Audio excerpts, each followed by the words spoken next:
وَلَقَدْ يَسَّرْنَا الْقُرْآنَ لِلذِّكْرِ فَهَلْ مِن مُّدَّكِرٍ۔ اور ہم نے قرآن کو سمجھنے کے لیے آسان کر دیا ہے، تو کوئی ہے کہ سوچے سمجھے؟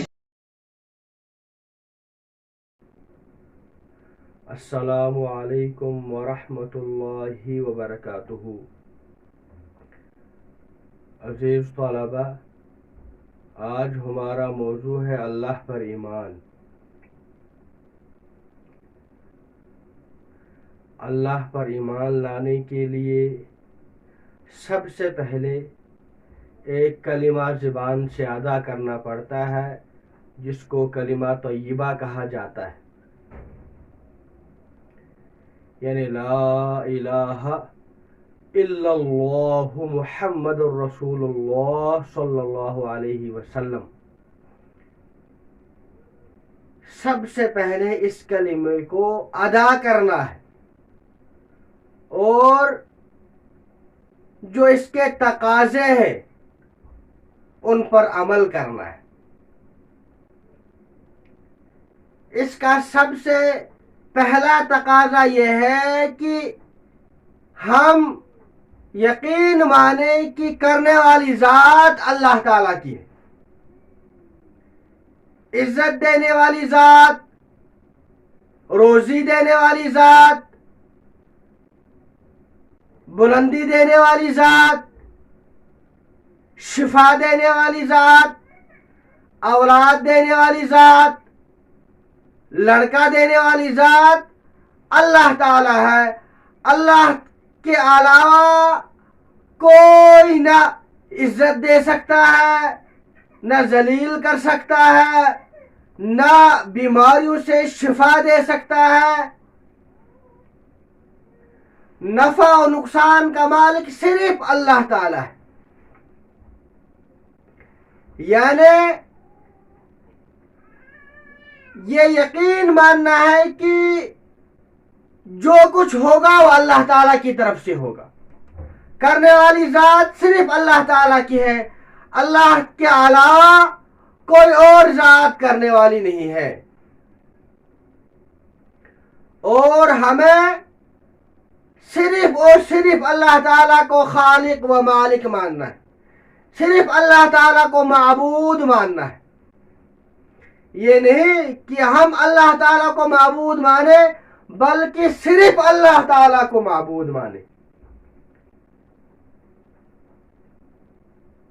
دنیا میں جتنی بھی دیگر قومیں ہیں، چاہے وہ ہندو ہو، چاہے وہ غیر مسلم کوئی بھی برادری ہو، وہ بھی اللہ تعالیٰ کو معبود مانتے ہیں، وہ بھی اللہ کو خالق و مالک مانتے ہیں، لیکن وہ اللہ کے علاوہ اور بہت سارے لوگوں کو معبود مانتے ہیں۔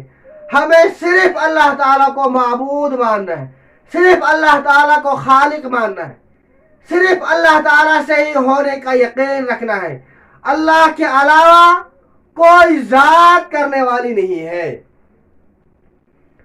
ایک مثال سمجھو، جیسے میں نے کہا عبداللہ عالم ہے، تو اس کا مطلب یہ ہے کہ عبداللہ عالم ہے، اور بھی بہت سارے دنیا کے اندر عالم ہیں، اور بھی بہت سارے جانکار ہیں، لیکن جب میں نے کہا صرف عبداللہ عالم ہے تو اس کا مطلب ہے کہ عبداللہ کے علاوہ کوئی اور عالم نہیں ہے۔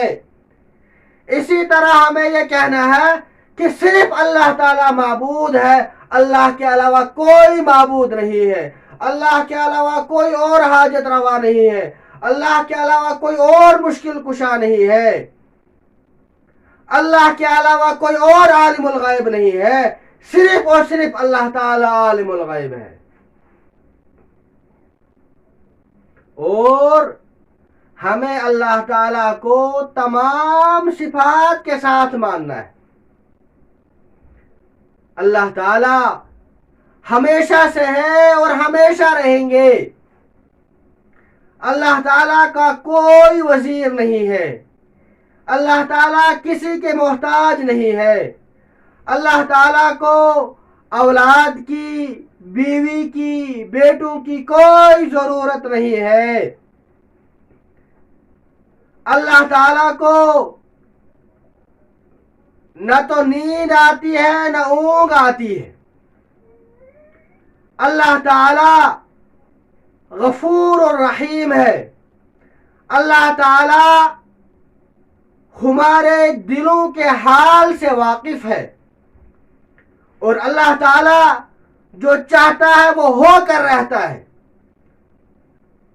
اور اللہ کے جو امر ہے اس کو کوئی ٹال نہیں سکتا.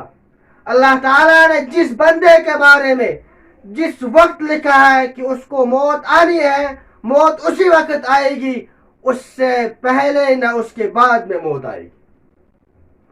اور جو کچھ انسان کے حق میں اچھی یا بری تقدیر ہے یہ صرف اور صرف اللہ تعالیٰ کی طرف سے اور اس کو کوئی ٹال نہیں سکتا.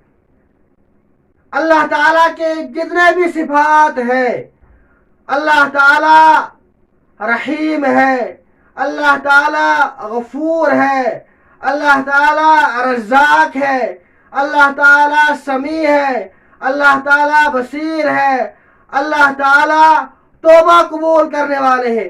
جو بھی اللہ تعالیٰ کی صفات ہیں ہمیں اللہ تعالیٰ کو تمام صفات کے ساتھ ماننا ہے اور ہمیں جناب محمد مصطفیٰ صلی اللہ علیہ وسلم کو آخری رسول ماننا ہے. ان کے بعد کوئی نبی نہیں آئے گا. تو ہمیں ایمان لانے کے لیے سب سے پہلے کلمہ طیبہ کو زبان سے ادا کرنا ہے اور اس کے تقاضوں پر عمل کرنا ہے. سب سے پہلے اس کا تقاضا یہ ہے کہ ہم صرف اللہ تعالیٰ سے ہونے کا یقین کریں. اللہ کے علاوہ کوئی اور ذات کرنے والی نہیں ہے. نفع نقصان کا مالک صرف اللہ تعالیٰ ہے. عزت کا مالک صرف اللہ تعالیٰ ہے, جسے چاہے عزت دے اور جسے چاہے ذلیل کرے. اور صرف اللہ تعالیٰ کو معبود مانے.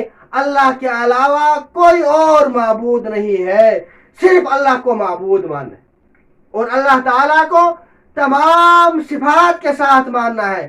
اللہ تعالیٰ مشکل کشا ہے, اللہ تعالیٰ حاجت روا ہے, اللہ تعالیٰ پریشانیوں کو دور کرنے والے ہیں, اللہ تعالیٰ دعاؤں کو سننے والے ہیں, اللہ تعالیٰ عبادت کے مستحق ہے. تمام صفات کے ساتھ اللہ تعالیٰ کو ماننا ہے. اللہ تعالیٰ سے دعا ہے کہ اللہ تعالیٰ پر جس طرح ایمان لانے کا حق ہے ہمیں اسی طریقے سے ایمان لانے کی توفیق عطا فرمائے. والسلام علیکم ورحمۃ اللہ وبرکاتہ.